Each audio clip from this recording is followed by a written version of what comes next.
বৃদ্ধ হওয়ার আগেই, বৃদ্ধ যখন হয়ে যাবেন তখন ভালোটাও ভালো লাগবে না, খারাপটা তো ভালো লাগবেই না। সেই জন্য প্রহ্লাদ মহারাজ আদেশ দিয়েছেন, কৌমারং আচরেত প্রাজ্ঞ ধর্মান ভাগবতা নিহ। বুদ্ধিমান মানুষের উচিত কার্য হচ্ছে, এই যে বাচ্চাগুলো, এরা কিশোর বয়স থেকে, ছোট্ট বয়স থেকে হাতে গীতা তুলে দিন, যাতে করে ছোটবেলা থেকে গীতার অনুশীলন করতে পারে। কৌমারং আচরেত প্রাজ্ঞ ধর্মান ভাগবতা নিহ। বুদ্ধিমান যারা, সুমেধ যারা, ভদ্র মানুষ, তাদের উচিত, আর আমরা তো নিজেকে সবাইকে ভদ্র মানে ভাবি, হ্যাঁ, তা ভদ্র মানুষের কাজ হচ্ছে নিজের সন্তান সন্ততিদের হাতে ছোটবেলা থেকেই ভগবদ গীতা এবং ভাগবত তুলে দেওয়া। এই জগতের মানুষ একটা জিনিস সবাই জানি বাবা আমরা, কিন্তু একটা জিনিস কেউ জানে না, সাধুরাও জানে না। একটা জিনিস আমরা সবাই জানি, আমরা মরব। সবাই জানি মরব, কিন্তু কেউ জানি না আমরা কবে মরব, কখন মরব। এই পৃথিবীর দুজন ভাগ্যবান ব্যক্তি ছিলেন। একজন ছিলেন রাজা পরীক্ষিত, যিনি জীবনের আয়ু সময় পেয়েছিলেন কয়দিন বাবা? হ্যাঁ, কিরে মা? 7 দিন। আর রাজর্ষি খট্টাঙ্গ কত সময় পেয়েছিলেন? আর আমরা কত সময় বাঁচব কিচ্ছু জানি না। সেই জন্যে বাবা ভোলেনাথ, জয় বাবা শিব ঠাকুর বাবা ভোলেনাথ, তিনি যখন এই কলিযুগে শঙ্করাচার্য রূপে এলেন, তিনি তার মোহমুদ্গর গ্রন্থে আদেশ দিলেন এবং হিতোপদেশ দিলেন, জগতের তাবৎ সম্পত্তি যদি আপনি অধিগত করেন। বাবা আপনার 2 পুত্র গুণধর, কি বাবু, কি নাম আপনার? তুষার। আর আরেক ভাইয়ের দাদা আপনার আসছে এখানে? আচ্ছা আচ্ছা, এই 2 পুত্রকে শঙ্করাচার্য দৃষ্টান্ত দিচ্ছেন, পৃথিবীর সমস্ত সম্পদ আপনার 2 পুত্রকে দেওয়া হলো। আর আপনার 2 পুত্রকে বলা হলো যে বাবা, এইবার আপনারা আপনার বাবাকে 18 বছরের যুবক করে নিয়ে আসেন। সারা পৃথিবীর টাকাগুলো যদি তুষার বাবুকে আর দীপঙ্কর বাবুকে দেওয়া হয়, এই বাপটা 18 বছর করা যাবে বাবা? বাবা আপনাকে 18 বছর যুবক করা যাবে? দাঁতগুলো একেবারে ডালিমের দানার মতো করা যাবে? ওই যে বাপ দাঁত একটাও নাই। হো বাবা রে বাবা, আছে আপনার দাঁত কয়েকটা আছে বোধহয়, আছে বাবা, আবার দাঁতও দেখাচ্ছে, খুব ভালো। হ্যাঁ, তা সারা পৃথিবীর অর্থের বিনিময়ে আমরা আমাদের আয়ুষ্কালের মুহূর্তকাল ফিরিয়ে আনতে পারবো না। সেই জন্যে বাবা ভোলেনাথ আদেশ দিলেন তার মোহমুদ্গর গ্রন্থে শঙ্করাচার্য রূপে, ভজ গোবিন্দ ভজ গোবিন্দ ভজ গোবিন্দ মূঢ়মতে প্রাপ্তে সন্নিহিতে ন কালে রক্ষতে দুক্রিঞ্চ করণে। এই জগৎবাসী সমস্ত তাবৎ মানব মানবীকে বললেন, ওরে মূঢ়ের দল, ওরে মূর্খের দল, তোমরা গোবিন্দের ভজনা করো, গোবিন্দের ভজনা করো, গোবিন্দের ভজনা করো।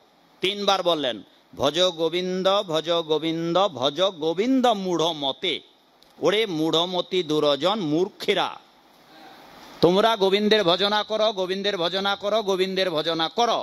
যদি তোমরা গোবিন্দের ভজনা না করো, প্রাপ্তে সন্নিহিতে ন কালে রক্ষতে, যেদিন তোমার সন্নিকটে মৃত্যু এসে উপস্থিত হবে, ন রক্ষতে, সেই দিন তোমাকে তোমার টাকা, ধন সম্পদ, জীবন যৌবন, দম্ভ, অহংকার ন রক্ষতে, এরা তোমাকে মৃত্যুর করাল গ্রাস থেকে কেউ বাঁচাতে পারবে না, রক্ষা করতে পারবে না। সেই জন্যে আজই ভাগবত পুরাণাদি শাস্ত্রে বললেন, যেই ক্ষণ থেকে আপনি বুঝতে পারলেন মানব জীবনের উদ্দেশ্য কেবল কেবল গোবিন্দের আরাধনা করা, ওই সময় থেকে আর 1 মুহূর্ত নষ্ট করা উচিত নয়। কারণ জগতের তাবৎ সম্পত্তির বিনিময়ে আপনার জীবনের আয়ুষ্কালের 1 মুহূর্ত ফিরিয়ে আনতে পারবেন না। কারণ ওই 1 মুহূর্ত আয়ু ছিল রাজর্ষি খট্টাঙ্গের, হ্যাঁ, আর 1 মুহূর্ত বাঁচার কোনো কায়দা ছিল না, যার ফলে 1 মুহূর্তের মধ্যেই তিনি মন কৃষ্ণ পদারবিন্দ। তো সেই জন্যে মাগো, আমরা কেউ জানি না আমাদের কবে চলে যেতে হবে। হ্যাঁ, মাগো জপ করতেছ, জপ করবে না। এখন আমার কথা শুনুন, ঠিক আছে? মন তো কয়টা মাগো, মন কয়টা? জপ করো না, জপটা শেষ করো। শুনতে পাচ্ছেন আমার কথা? হ্যাঁ, এটা মা, এটা মা শুনতে পাচ্ছ মা? হ্যাঁ, বুঝতে পারছে, বুঝতে পারছে। এই জন্যে এই যে বৃদ্ধ বয়সে এসে, সেই জন্যে ভাগবতে আদেশ দেওয়া হয়েছে বৃদ্ধ হওয়ার আগেই, বৃদ্ধ যখন হয়ে যাবেন তখন ভালোটাও ভালো লাগবে না, খারাপটা তো ভালো লাগবেই না। সেই জন্যে প্রহ্লাদ মহারাজ আদেশ দিয়েছেন, কৌমারং আচরেত প্রাজ্ঞ ধর্মান ভাগবতা নিহ। বুদ্ধিমান মানুষের উচিত কার্য হচ্ছে, এই যে বাচ্চাগুলো, এরা কিশোর বয়স থেকে, ছোট্ট বয়স থেকে হাতে গীতা তুলে দিন, যাতে করে ছোটবেলা থেকে গীতার অনুশীলন করতে পারে। কৌমারং আচরেত প্রাজ্ঞ ধর্মান ভাগবতা নিহ। বুদ্ধিমান যারা, সুমেধ যারা, ভদ্র মানুষ, তাদের উচিত, আর আমরা তো নিজেকে সবাইকে ভদ্র মানে ভাবি, হ্যাঁ, তা ভদ্র মানুষের কাজ হচ্ছে নিজের সন্তান সন্ততিদের হাতে ছোটবেলা থেকেই ভগবদ গীতা এবং ভাগবত তুলে দেওয়া। এই তো মাকে বললাম আপনাদের সামনে যে বড় গীতা নাই, এই গীতা পরে আপনারা কিচ্ছু জানতে পারবেন না, কারণ এখানে সংস্কৃত, আর আমরা সংস্কৃত অধিকাংশ মানুষেরাই জানি না। তো আপনি এই গীতা পরে কি বুঝবেন? সেই জন্য আপনাদের বাড়িতে বড় একটা গীতা রাখতে হবে, যেটা সারা বিশ্বের মানুষকে কৃষ্ণ ভক্ত পরিণত করছে। পৃথিবীতে প্রায় হাজার হাজার, 5,000-এরও অধিক গীতা ভাষ্য, অনেক হাজার হাজার গীতা ভাষ্য আছে। কিন্তু আজ আন্তর্জাতিক কৃষ্ণ ভাবনামৃত সংঘের যে ভগবদ গীতা, শ্রীল প্রভুপাদকৃত যে ভাষ্য, যা অধ্যয়ন করে আজ বিশ্বের অগণিত মানুষ তারা কৃষ্ণ নাম করছে, যারা জাতিতে একজনও হিন্দু নয়। এখন সারা বিশ্বের এমন কোনো দেশ নাই যেখানে আপনাদের সনাতন ধর্ম প্রচার হচ্ছে না, এমন কোনো দেশ নাই যেখানে তুলসী দেবীর পূজা হচ্ছে না, এমন কোনো দেশ নাই যেখানে রাধা গোবিন্দের পূজা করা হচ্ছে না। বাবা, আপনারা মৃদঙ্গ কয়টা এনেছিলেন এই কীর্তন আসরে? এখানে কয়টা মৃদঙ্গ? এই আজকে সন্ধ্যাবেলা কয়টা? একটা বাবু, তুষার, একটা মৃদঙ্গ, করতাল হয়তো 2-1 জোড়া।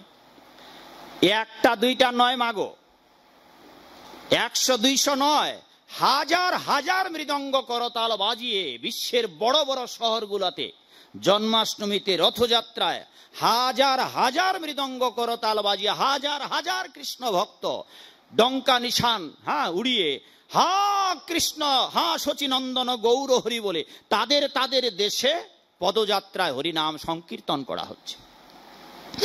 তবে কি বঞ্চিতস্মি বঞ্চিতস্মি বঞ্চিতস্মিন অসংশয় বিশ্ব গৌর রসে মগ্নং স্পর্শতমপি। সারা বিশ্বের অগণিত মানুষ আজ তারা তাদের তাদের দেশে কৃষ্ণ নাম করে হরিনামের প্লাবনে জগৎবাসীকে প্লাবিত করছে। আর তবে কি আপনারা আপনাদের এই জায়গায় বঞ্চিত হসবেন? সেই প্রেম বন্যায় যে না ভাসিল অভক্তহীন ছাড়, কোটি জন্মে তার নাহিক নিস্তার। নিতাই গৌর প্রেমানন্দে হরি হরি বল। কথা মুক্তির কথা, জন্ম জন্মের মুক্তির কথা, জীবনে